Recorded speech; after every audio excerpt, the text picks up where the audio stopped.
Sabarmati junction station કહેવાય. Sabarmati junction station હજી સુધી કોઈ બીઆરટીએસ સાથે કનેક્ટેડ નથી, એએફટીએસ સાથે કનેક્ટેડ નથી. પણ જો ટ્રેન મેટ્રોનું સ્ટેશન ચાલુ હોય તો સારા એવા પેસેન્જર એમને મળી રહે.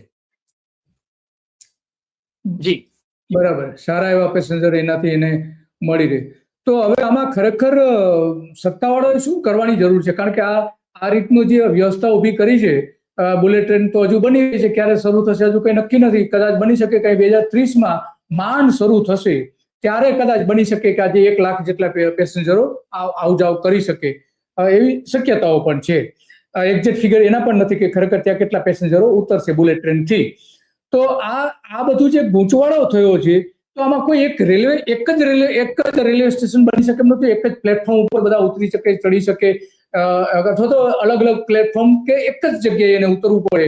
મેટ્રોમાં, બીઆરટીએસ અને બુલેટમાં અને બીજી બધી જે ટ્રેનો આવે છે એમાં તો એવી કોઈ વ્યવસ્થા થઈ શકે એવું નથી? સત્તાવાળો કેમ આના માટે ધ્યાન નથી રાખતા? સાબરમતી જંકશન જે છે